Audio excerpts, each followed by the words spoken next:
Shalom, saudara-saudari yang terkasih, selamat pagi. Majelis Jemaat mengucapkan selamat datang dan selamat beribadah secara daring, terkhusus bagi saudara-saudari yang baru pertama sekali mengikuti ibadah di POK Tanjung Sari. Apabila memerlukan informasi lebih jelas tentang kegiatan POK Tanjung Sari, dapat menghubungi Sekretaris Majelis Jemaat Gereja. Kita memasuki hari Minggu kelima setelah Trinitatis. Ibadah ini dilayani oleh Ibu Pendeta Profesor Trisnawati Sinulinga DTH dari Gereja Batak Karo Protestan sebagai pelayan firman beserta segenap pelayan yang bertugas. Kita diajak untuk menghayati tema Cintailah Pendidikan. Saudara-saudari dapat mengikuti atau menyesuaikan ajakan berdiri dan duduk dalam tata ibadah sesuai dengan keadaan.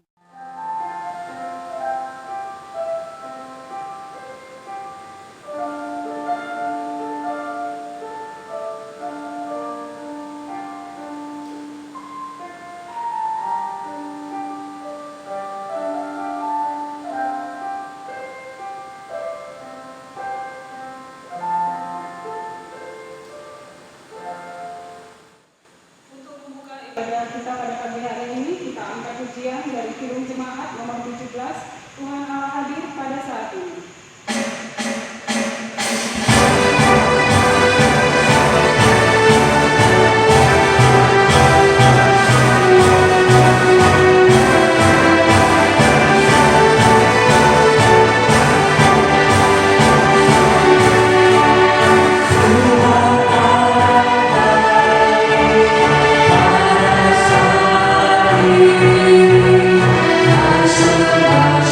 Sujud di sini.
Kebaktian minggu kelima setelah Trinitatis ini dimulai di dalam nama Allah Bapa dan nama anaknya Tuhan Yesus Kristus dan nama Roh Kudus yang menciptakan langit dan bumi.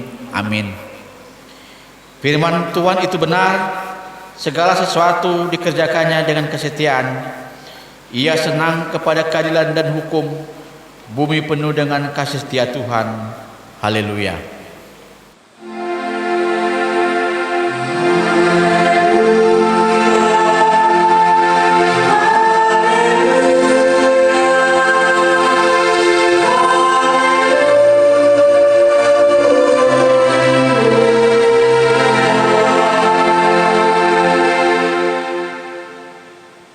Marilah kita berdoa. Ya Tuhan Allah Bapa kami di surga, kami mengarahkan hati, pikiran dan jiwa kami ke hadirat-Mu yang kudus.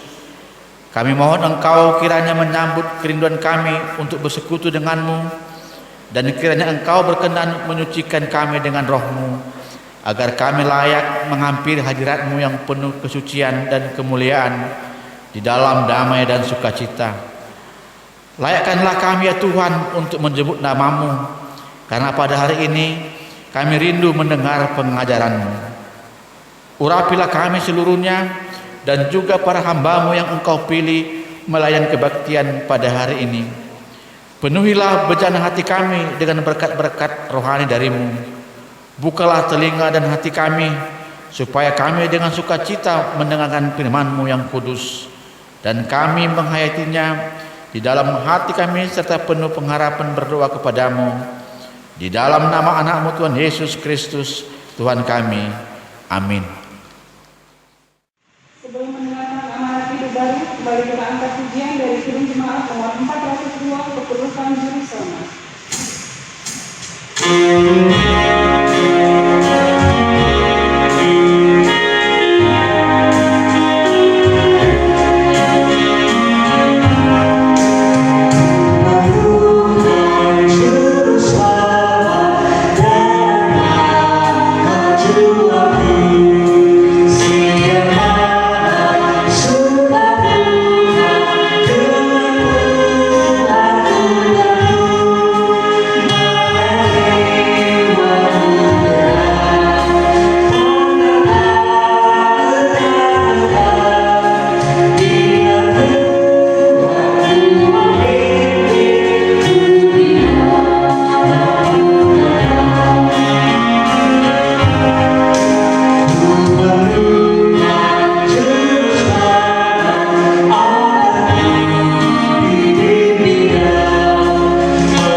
Saudara-saudari yang dikasihi Tuhan, marilah kita bersama-sama mendengarkan perintah hidup baru sebagai cerminan hidup kita sehari-hari yang tertulis dalam Yudas 1 ayat 20 yang berbunyi demikian.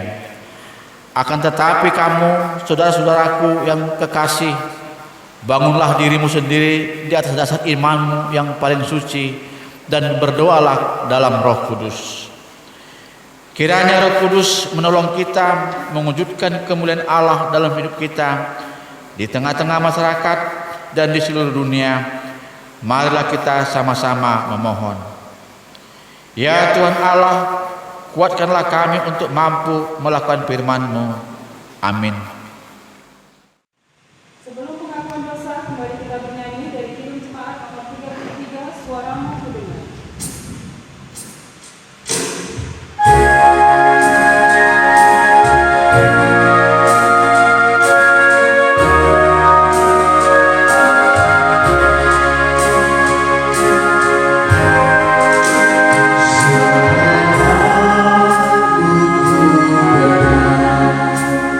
Oh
terkasih, Tuhan sudah memberitahukan hukum-Nya kepada kita. Kita sudah tahu apa yang Tuhan kehendaki untuk kita lakukan. Marilah kita sejenak merenungkan perbuatan kita dalam satu minggu ini. Apakah yang telah kita lakukan itu sudah berkenan kepada Tuhan? Inilah saatnya kita mengakui segala kelemahan dan kelalaian kita melakukan hukum-Nya. Dengan menyesali dosa-dosamu, rendahkanlah hatimu dan akuilah segala dosamu di hadapan Tuhan. Berdoalah kepadanya. Jemaat diminta doa pribadi.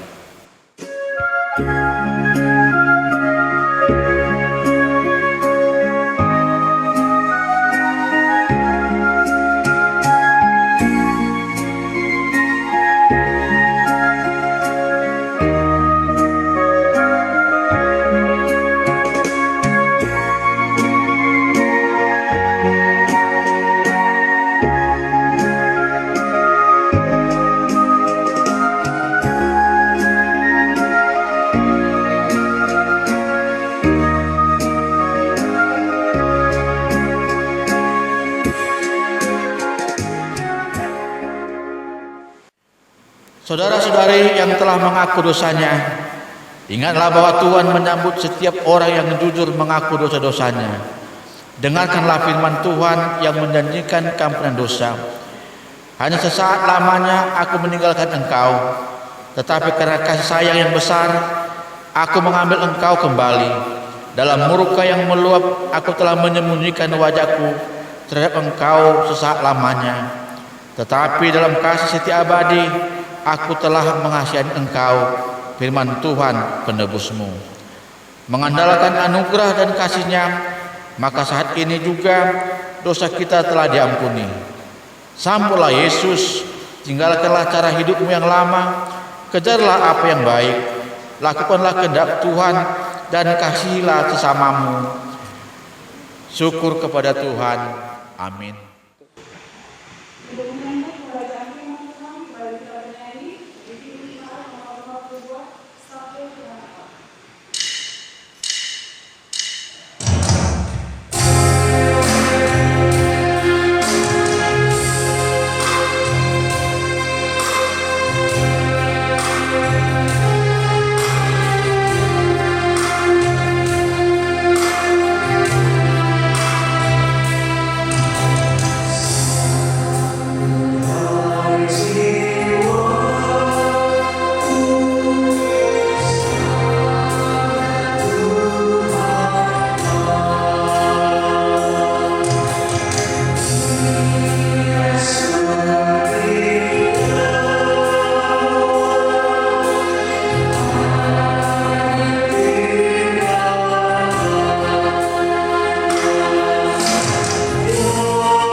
Marilah kita membaca firman Tuhan yang menjadi epistel sebagai pendahuluan khotbah yang terambil dari Amsal 4 ayat 1 sampai 9. Nasihat untuk mencari hikmat. Dengarkanlah hai anak-anak, didikan seorang ayah, dan perhatikanlah supaya engkau beroleh pengertian. Karena aku memberikan ilmu yang baik kepadamu, janganlah meninggalkan petunjukku. Karena ketika aku masih tinggal di rumah ayahku sebagai anak, lemah dan sebagai anak tunggal bagi ibuku, aku diajari ayahku, katanya kepadaku, biarlah hatimu memegang perkataanku, berpeganglah pada petunjuk-petunjukku, maka engkau akan hidup. Perolehlah hikmat, perolehlah pengertian, jangan lupa dan jangan menyimpang dari perkataan mulutku. Janganlah meninggalkan hikmat itu, maka engkau akan dipeliharanya. Kasihilah dia, maka engkau akan dijaganya. Perempuan hikmat ialah, perolehlah hikmat, dan dengan segala yang kau peroleh, perolehlah pengertian. Junjunglah dia, maka engkau akan ditinggikannya. Engkau akan dijadikan terhormat apabila engkau memeluknya. Ia akan mengenakan karangan bunga yang indah di kepalamu, maka mahkota yang indah akan dikaruniakannya kepadamu. Berbahagialah setiap orang yang mendengarkan firman Allah, yang memeliharanya serta melakukannya dalam kehidupannya sehari-hari. Amin. Sebelum pengakuan iman rasmi, kembali kita bernyanyi dari Kidung Jemaat nomor 413, Tuhan pimpin anakku.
Marilah berdiri bersama semua orang percaya di segala zaman dan berbagai tempat. Mari mengaku iman percaya kita berdasarkan rumusan pengakuan iman rasuli. Dalam sikap sempurna, biarlah hati dan mulut kita berkata, aku percaya kepada Allah Bapa yang Maha Kuasa, Khalik langit dan bumi, dan kepada Yesus Kristus anaknya yang tunggal Tuhan kita, yang dikandung daripada Roh Kudus, lahir dari anak darah Maria, yang menderita sengsara di bawah pemerintahan Pontius Pilatus, disalibkan, mati dan dikuburkan, turun ke dalam kerajaan maut. Pada hari yang ketiga, bangkit pula dari antara orang mati, naik ke surga, duduk di sebelah kanan Allah Bapa yang Maha Kuasa, dan dari sana ia akan datang untuk menghakimi orang yang hidup dan yang mati. Aku percaya kepada Roh Kudus, gereja yang kudus dan am, persekutuan orang kudus, pengampunan dosa, kebangkitan daging, dan hidup yang kekal. Amin. Untuk menyambut khotbah kita pada pagi hari ini, kembali kita bernyanyi dari Kidung Jemaat nomor 412, untuk mengaku Tuhan Allah.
Salam. Terpujilah Tuhan bahwa pada pagi hari ini kita masih berkesempatan untuk mendengarkan firman Tuhan. Sebelum kita mendengarkan firman Tuhan, marilah kita terlebih dahulu berdoa. Kita berdoa. Ya Tuhan Allah Bapa kami menaikkan ucapan syukur dan puji-pujian kami bahwa pada saat ini Engkau memberikan kami kesempatan untuk dengar-dengaran akan suara-Mu. Kasihanilah kami, biarlah Roh-Mu yang kudus bekerja di tengah-tengah kami, agar kami mengerti firman-Mu, agar kami haus dan rindu dan mampu melakukannya dalam hidup kami tiap-tiap hari. Bersabdalah Tuhan, kami sedia mendengarkan. Dalam nama Yesus Kristus kami berdoa. Amin. Firman Tuhan yang menjadi dasar khotbah pada minggu pagi ini diambil dari Lukas pasal 6 ayat 38 sampai ayat 42. Lukas 6 ayat 39 sampai ayat yang ke-42 begini bunyinya. Yesus mengatakan pula suatu perumpamaan kepada mereka. Dapatkah orang buta menuntun orang buta? Bukankah keduanya akan jatuh ke dalam lubang? Seorang murid tidak lebih daripada gurunya. Tapi barang siapa telah tamat pelajarannya akan sama dengan gurunya. Mengapakah engkau melihat selumbar di dalam mata saudaramu, sedangkan balok di dalam matamu sendiri tidak engkau ketahui? Bagaimanakah engkau dapat berkata kepada saudaramu, saudara, biarlah aku mengeluarkan selumbar yang ada di dalam matamu, padahal balok yang di dalam matamu tidak engkau lihat. Hai orang munafik, keluarkanlah dahulu balok dari matamu, maka engkau akan melihat dengan jelas untuk mengeluarkan selumbar itu dari mata saudaramu. Yang menjadi tema kita pada minggu pagi ini adalah cintailah pendidikan. Saya awali khotbah ini dengan bertanya kepada anggota jemaat semuanya. Apakah kita, apakah anak-anak kita, apakah para cucu kita mencintai pendidikan? Yang saya takut, kita bukan mencintai pendidikan, tapi kita mencintai gelar. Kita suka gelar S1, S2, S3, bahkan postdoktoral. Kita bukan mencintai pendidikan, tapi kita suka akan nilai IP 3, 4, bahkan kalau ada 4,5 kita mau. Kita bukan mencintai materi pendidikan, bukan kimia, fisika, antropologi, komunikasi, sosiologi yang kita ingini. Ayat Alkitab kita ini dan temanya memiliki latar belakang. Latar belakangnya yaitu bangsa Israel, orang Yahudi yang sangat cinta akan pendidikan. Sejak masa balita mereka sudah diajar untuk menginginkan pendidikan. Bahkan jabatan penting pada masa perjanjian lama dan perjanjian baru adalah jabatan guru, rabi. Paulus dikenal dengan gurunya setara guru besar sekarang yang namanya Gamaliel. Bahkan Yesus sendiri disebut dengan nama itu, yaitu rabi. Bahkan tahukah Anda, materi pendidikan bangsa Israel begitu dicintai karena materi pendidikan itu adalah satu bagian dari firman Allah, yaitu kitab Amsal yang juga menjadi bagian khotbah pada hari ini. Oleh karena itu saudara, dua perikop hari ini yang dibaca tadi, baik pembacaan maupun nats khotbah ini memperlihatkan kepada kita bagaimana orang Israel dan bagaimana kita seharusnya mencintai pendidikan. Ada 3 pertanyaan penting yang memandu kita untuk merenungkan dua perikop ini untuk tema kita. Yang pertama adalah mengapa kita harus mencintai pendidikan. Dan yang kedua adalah bagaimanakah mencintai pendidikan. Dan yang ketiga, apakah yang akan diperoleh orang yang mencintai pendidikan. Mari kita awali dengan yang pertama. Mengapa kita mencintai pendidikan? Yesus menjelaskan hal ini, merupakan penjelasan Yesus adalah penjelasan yang sarkastis dalam ayat 39. Saya akan bacakan, jemaat boleh memperhatikan ayat ini dan mengikuti, begini bunyinya. Yesus mengatakan pula suatu perumpamaan kepada mereka. Dapatkah orang buta menuntun orang buta? Bukankah keduanya akan jatuh ke dalam lubang? Dapatkah orang buta menuntun? Orang buta yang pertama yang dimaksud adalah guru, adalah pendidik yang tidak mencintai pendidikan, yang tidak memiliki bobot untuk menyampaikan pendidikan, bahkan tidak bertanggung jawab di dalam memberikan pendidikan. Sedangkan orang buta yang kedua adalah murid yang tidak mencintai pendidikan, yang tidak membutuhkan guru yang berkualitas, bahkan tidak suka dengan materi pendidikan. Oleh karena itu dikemukakan Yesus keduanya, baik gurunya penyampai pendidikan, baik muridnya yang menerima pendidikan, dua-dua akan mengalami malapetaka, masuk ke dalam kebinasaan. Jemaat yang dikasihi Tuhan, saya kira ini sangat aplikatif pada masa dewasa ini. Bukankah banyak juga sekarang orang yang tidak mencintai pendidikan, bahkan dosen. Barusan saya bercerita dengan bapak yang membawa liturgis tadi, bahwa seorang teman saya dosen di sekolah tinggi teologi X, seorang pendeta berkata pada saya, "Ibu, mengapa ibu serius sekali mengajar? Untuk apa itu?" Berarti dosen ini, hamba Tuhan ini, pendeta ini tidak mencintai pendidikan, tapi mencintai penghasilan, uang yang diperoleh. Dia adalah orang yang buta, yang akan mengakibatkan kebutaan bagi mahasiswa, baik yang mencintai pendidikan, apalagi mahasiswa yang tidak mencintai pendidikan. Terutama dewasa ini, jemaat yang dikasihi Tuhan, kami yang berprofesi sebagai dosen geleng-geleng kepala.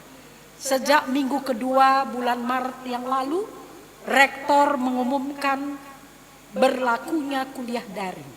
Ada yang menyampaikan kuliah dengan memakai Google Class, ada yang memakai Zoom, ada yang memakai WA Group. Semua mengakui bahwa banyak masalah. Saya sendiri mengalami masalah di dalam kuliah ini. Bukan hanya karena jaringan yang tidak bagus, tetapi banyak mahasiswa yang tidak mencintai pendidikan. Sudah diumumkan kuis akan masuk, seharusnya dikumpulkan setengah jam setelah soal diberikan. Dia mengumpulkan 1,5 jam kemudian dengan alasan jaringan. Siapa tahu. Bahkan ada dosen bilang, enak ini zaman pandemi ini Pak. Kenapa? Enak dosen itu tidur-tidur di rumah, gaji full diterima katanya. Bukankah bangsa ini, baik pendidiknya, baik anak didiknya, dua-dua akan jatuh ke dalam lubang kebodohan dan kemiskinan? Oleh karena itu tepat sekali tema ini pada hari ini berdasarkan teguran Yesus yang mengatakan, Dapatkah orang buta menuntun orang buta? Bukankah keduanya akan masuk ke dalam lubang? Kalau dosennya, gurunya tidak serius, anaknya juga tidak serius, maka malapetakalah yang akan terjadi. Kalau begitu, apa yang dikatakan dalam ayat 40 kontras. Saya bacakan dalam ayat 40, seorang murid tidak lebih daripada gurunya. Tapi barang siapa telah tamat pelajarannya akan sama dengan gurunya. Secara alamiah murid membutuhkan pendidikan. Secara alamiah murid itu jauh di bawah gurunya. Tetapi kalau gurunya bukan orang buta dan muridnya bukan orang buta, maka akan tamat pelajarannya dan si anak didik akan memiliki ilmu seperti gurunya. Itulah penjelasan Yesus mengapa kita harus mencintai pendidikan. Yang kedua, saudara, bagaimanakah seharusnya kita mencintai pendidikan? Kita akan lihat Lukas dan kita bandingkan dengan Amsal pasal 4. Saya akan bacakan, saudara, pertama-tama ayat 41. Katanya, mengapa engkau melihat selumbar di dalam mata saudaramu, sedangkan balok di dalam matamu sendiri tidak engkau ketahui? Dalam ayat ini diberikan salah satu metode penting, salah satu teknik penting di dalam mencintai pendidikan. Bagaimana itu? Di sini jelas dikatakan bersedia dikritik dan mengkritik secara membangun. Di sini Yesus memberikan pengajaran tentang mengkritik dan dikritik berbentuk anekdot. Bayangkan saudara, tahukah saudara apa yang dimaksud dengan selumbar di dalam ayat 41? Selumbar itu adalah kalau Anda pergi ke pabrik papan, ya, maka ketika papan itu dibentuk akan ada abu jatuh. Salah satu abu dari kayu yang diketam atau dihaluskan ini, itulah namanya selumbar. Kecil sekali. Tapi apa yang terjadi? Orang ini melihat selumbar yang kecil di mata saudaranya, tetapi papan yang besar, balok yang besar tidak dia lihat di matanya sendiri. Yesus menyampaikan teguran supaya melidiki cara mencintai pengetahuan dengan benar secara anekdot. Maksudnya, janganlah kamu mengkritisi, merusak terhadap saudaramu, tapi kamu sendiri tidak melihat kelemahanmu. Apa yang penting dalam ayat ini, saudara, bukan berarti bahwa orang percaya tidak boleh mengkritisi orang lain. Di dalam kitab Amsal dikatakan, seorang yang benar-benar sahabat adalah orang yang menyampaikan teguran yang positif kepada kawannya. Gereja, orang Kristen perlu menyampaikan kritik yang membangun. Gereja tidak boleh berdiam diri terhadap masalah politik yang ada di dalam satu negara. Bahkan gereja tidak boleh berdiam diri terhadap masalah yang ada di dalam dirinya sendiri. Begitu juga orang Kristen tidak boleh berdiam diri, tetapi mengkritik bukan dengan kemarahan, tapi dengan kasih dan keinginan untuk membangun. Tapi sebelum itu, kata Yesus, koreksi diri kita sendiri dulu, baru kita boleh mendidik orang lain dengan kritikan yang membangun. Kita sudah mendengarkan bagaimana mencintai pendidikan dari Injil Lukas. Sekarang mari kita melihat apa yang dikatakan firman Tuhan tentang mencintai pendidikan dari Amsal. Secara khusus, saudara, saya akan membacakan Amsal pasal 4 ayat yang pertama. Begini bunyinya, dengarkanlah hai anak-anak didikan seorang ayah dan perhatikanlah supaya engkau beroleh pengertian. Yang pertama yang mau disampaikan oleh penulis Amsal di sini, bahwa mencintai pendidikan itu mendengarkan dengan serius dan punya kerinduan untuk melakukan pendidikan yang disampaikan oleh seorang guru.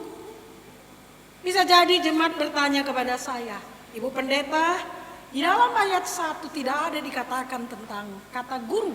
Betul. Di situ dikatakan ayah. Di timur dekat kuno termasuk di Israel, seorang guru yang berposisi sebagai guru juga dianggap sebagai seorang ayah.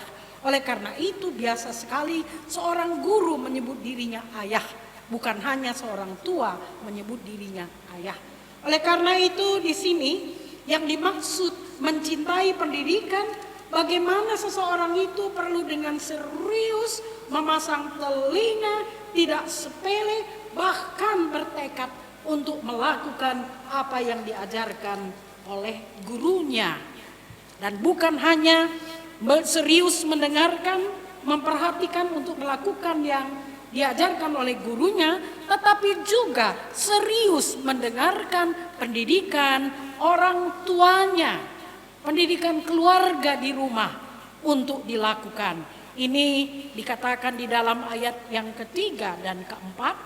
Karena ketika aku masih tinggal di rumah ayahku sebagai anak lemah dan sebagai anak tunggal bagi ibuku, aku diajari ayahku katanya kepadaku, biarlah hatimu memegang perkataanku, berpeganglah pada petunjuk-petunjukku, maka engkau akan hidup. Sangat menarik saudara, bahwa ribuan tahun yang lalu di dalam keluarga orang Israel sudah ada kesetaraan peran pendidikan oleh ayah dan ibu. Biasanya seorang ayah melakukan pendidikan dituliskan dalam kitab Amsal dengan menggunakan kata musar, yaitu didikan yang keras yang mendisiplin anaknya kalau perlu dengan pukulan.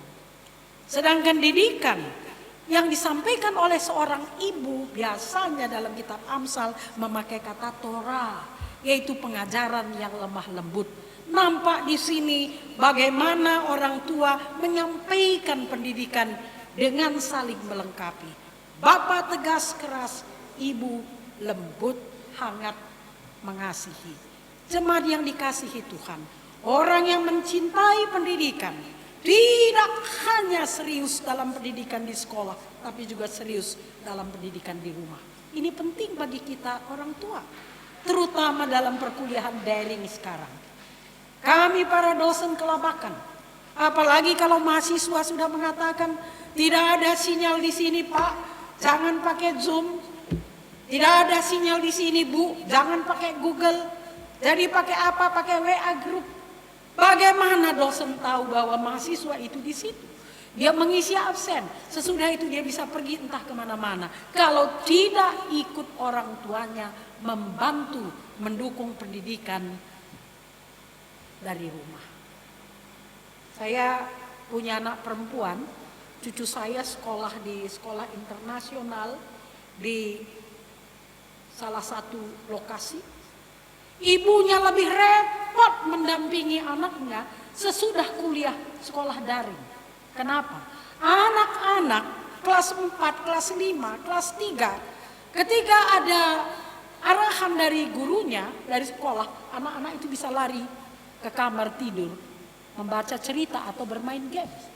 Kecuali orang tuanya ikut membantu, mendampingi, barulah anak ini bisa mendapatkan pendidikan yang selayaknya. Jadi jemaat yang dikasihi Tuhan, bukan hanya anak yang perlu mencintai pendidikan, orang tua juga perlu mencintai pendidikan bagi anak-anaknya kalau dia mau tidak masuk ke dalam lubang seperti yang dikatakan oleh Yesus. Yang terakhir, bagaimana kita seharusnya mencintai pendidikan? Sangat luar biasa. Dalam ayat 6, ayat 8, ayat 6 dipakai di sini kata cinta. Cintailah dia, maka engkau akan dijaganya. Malahan dalam ayat 8 dikatakan peluklah dia, maka engkau akan ditinggikannya.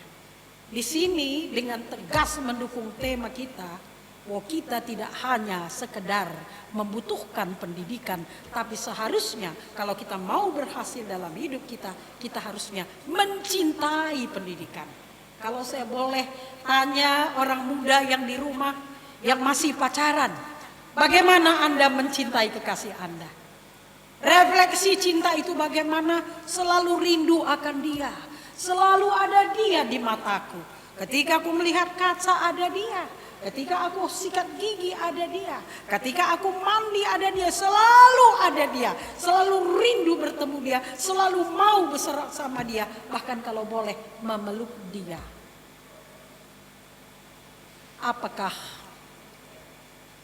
anak-anak yang ada di perguruan tinggi maupun menengah mencintai pendidikan dan materi pendidikan seperti ini? Harus kita mengakui, kalau tidak mau mengatakan tidak, paling kurang.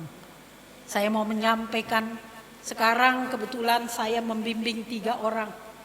2 orang mahasiswa S1 dari Visipol, 1 orang pendeta, mahasiswa S2 dari sekolah teologi.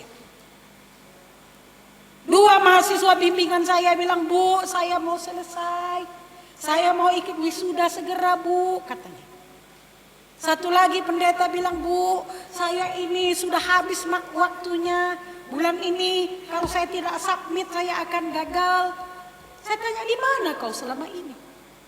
Saya kasih komentar ini tolong diperbaiki. Dia tidak perbaiki, dia kembalikan lagi sama saya. "Tolong Prof, baca, sudah saya perbaiki." Saya tunjukkan ini tidak diperbaiki.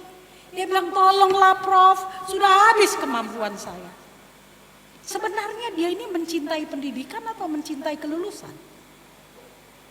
Gelar atau jabatan? Jelas sekali. Mahasiswa saya termasuk yang pendeta bukan mencintai pendidikan, bukan rindu pendidikan, bukan ingin dekat pendidikan, bukan ingin merangkul pendidikan, tetapi ingin dekat dengan gelar, kedudukan, pekerjaan, dan jabatan.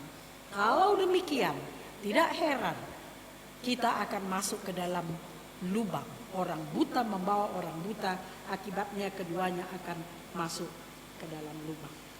Anda pasti tahu istilah filsafat. Filsafat. Ini adalah ilmu pengetahuan yang pakai logika, metode untuk menyelesaikan masalah dengan baik. Dari apa itu kata filsafat itu? Dari kata philo, yaitu cinta, dan sophos, ilmu dan kebijakan. Hanya bisa kalau ada kecintaan akan ilmu dan kebijakan, itu baru ada keberhasilan. Jemaat yang dikasihi Tuhan, bagaimana kita belajar mencintai ilmu?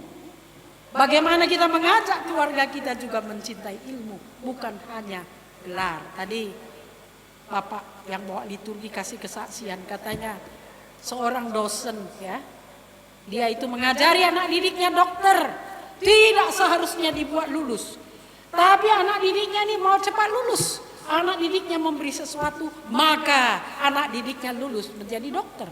Tapi pada suatu saat anak didiknya ini harus mengobati istrinya. Istrinya jadi meninggal karena anak didiknya ini tidak punya kompetensi sebagai dokter. Masuk ke dalam lubang istrinya. Kalau dia mengadu, anak didiknya yang menjadi dokter juga masuk ke dalam lubang. Dan dia yang kehilangan istri juga masuk ke dalam lubang. Benarlah yang dikatakan oleh Yesus, kalau orang buta menuntun orang buta, keduanya akan masuk ke dalam lubang. Yang terakhir saudara, apakah akan kita peroleh kalau kita mencintai pendidikan? Pertanyaan ini tidak dijawab oleh Injil Lukas, tapi dijawab oleh Amsal pasal 4 ini. Yaitu Amsal pasal 4, saya ajak kita memperhatikan ayat yang keempat. Dan ayat 8 dan 9. Ayat 4 katanya, "Berpeganglah pada petunjuk-petunjukku, maka engkau akan hidup. Cintailah pengetahuan, cintailah pendidikan, maka engkau akan hidup." Istilah yang dipakai untuk hidup adalah hidup yang holistik. Hidup secara kualitas jasmani dan hidup secara kualitas rohani. Kalau kita mau memiliki hidup yang holistik seperti itu, kita seharusnya mencintai pendidikan, Bukan hanya itu, dikatakan dalam ayat 8 dan 9, junjunglah ia maka engkau akan ditinggikannya, engkau akan dijadikannya terhormat. Apabila engkau memeluknya, ia akan mengenakan karangan bunga yang indah di kepalamu, dan mahkota yang indah akan dikarunikannya kepadamu. Ini tidak mungkin kita pahami tanpa kita mengetahui latar belakang pernikahan, acara pernikahan di timur dekat kuno. Apa yang dilakukan oleh pengantin perempuan pada masa acara adat pernikahan, maka pengantin perempuan harus memberikan karangan bunga kepada suaminya setelah mereka mengikuti acara pernikahan dan meletakkan mahkota yang indah di kepalanya. Karangan bunga dan mahkota yang indah ini adalah lambang daripada kehormatan, kemuliaan yang dimiliki oleh si suami. Jemaat yang dikasihi Tuhan, kalau kita mencintai pendidikan, maka bukan hanya kita yang akan memiliki kemuliaan, kehormatan, tapi orang tua dan keluarga kita juga akan memiliki kehormatan dan kemuliaan. Ada gelar, ada pengetahuan, ada jabatan, ada pekerjaan, ada kecukupan, dan ada kebahagiaan yang disertai juga dengan kenamaan. Oke, jemaat yang dikasihi Tuhan, sebagai kesimpulan apa yang kita dengarkan pada hari ini, sebagai satu contoh yang menutup, saya mau kemukakan film yang kita bisa tonton dari Habibie. Ketika saya menonton film Habibie, seorang Indonesia yang hitam, yang tidak tinggi, yang tidak gagah, berada di negara Eropa yang sangat maju dengan teknologi tinggi. Tapi begitu dihormati dia, begitu didengarkan dia ketika dia berbicara tentang sesuatu untuk membangun sistem kereta api, mereka mendengarkan dia. Mereka mengandalkan dia. Bukankah itu membanggakan? Kiranya dengan cinta kita kepada pendidikan, kita sendiri, anak-anak kita, keluarga kita akan dibawa kepada mahkota yang indah di kepala kita. Bukan hanya kecukupan tetapi juga kemuliaan sebagai berkat Tuhan. Tuhan kiranya memberkati firman-Nya. Amin. Mari kita berdoa, saudara. Kita berdoa. Terima kasih Tuhan atas firman-Mu yang telah kami dengarkan pada pagi hari ini. Tuhan, tolong kami agar kami tidak hanya mencintai, menginginkan, mengejar gelar, tapi kami mencintai, menginginkan, merindukan ilmu, pengetahuan yang harusnya kami peroleh ketika kami mencintai pendidikan.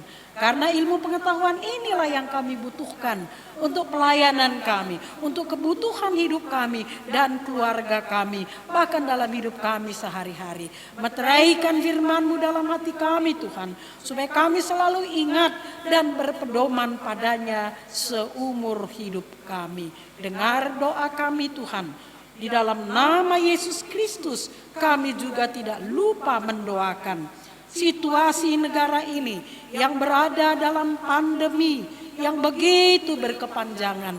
Tuhan, tolong kiranya beri hikmat bijaksana kepada pemimpin negara kami. Tolong kiranya Tuhan, supaya situasi ini mendorong masyarakat Indonesia untuk lebih serius mengantisipasinya sehingga pandemi ini semakin surut dan kami kembali kepada situasi normal secepatnya Tuhan. Terutama kami mendoakan para majelis gereja kami dari Pok Okimane ini.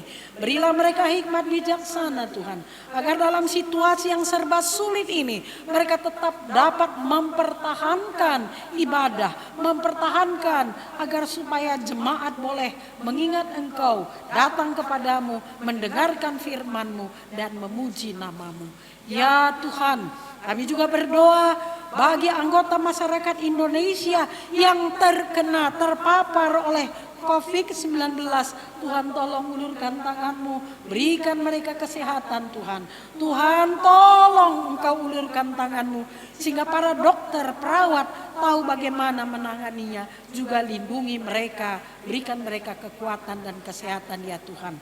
Pada saat ini juga Tuhan, kami mau mendoakan jemaat-Mu yang bergumul dalam soal teman hidup, yang bergumul dalam mencari pekerjaan, yang bergumul dalam perkara-perkara yang orang lain tidak tahu tapi Engkau tahu.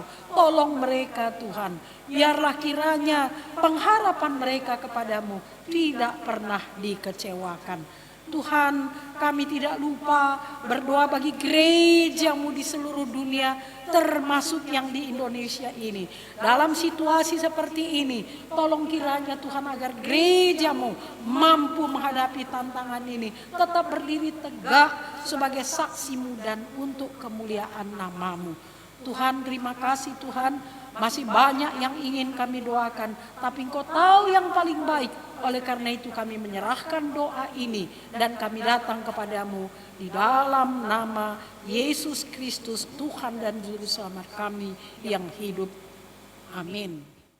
Saudara-saudari, mari kita bersyukur kepada Tuhan dengan memberikan persembahan baginya dengan pesan Alkitab sebagaimana dinyatakan dalam Kisah Para Rasul pasal 20 ayat 35b yang mengatakan, sebab ia sendiri telah mengatakan, adalah lebih berbahagia memberi daripada menerima. Sambil mengumpulkan persembahan, kita kembali bernyanyi dari Kidung Jemaat nomor 363, Bagi Yesus Kuserahkan.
Saudara-saudari, mari menyerahkan persembahan kita dalam doa kepada Tuhan.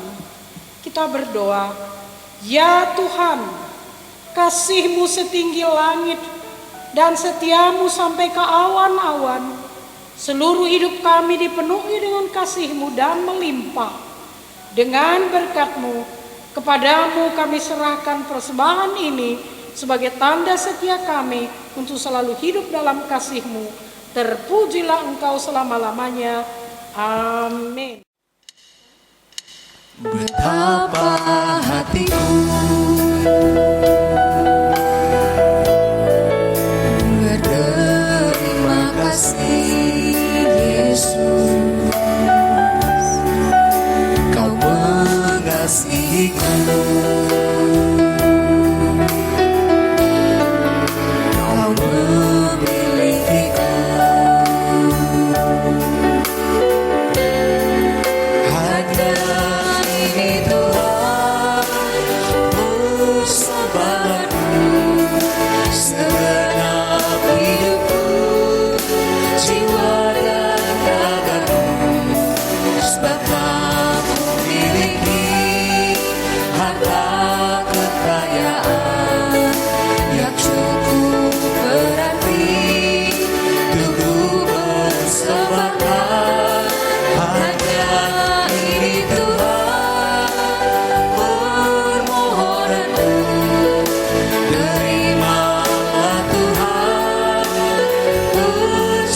kita berdoa seperti yang diajarkan Yesus kepada murid-muridnya. Kita mengucapkan doa Bapa kami bersama-sama. Bapa kami yang di surga, dikuduskanlah namamu, datanglah kerajaanmu, jadilah kehendakmu di bumi seperti di surga.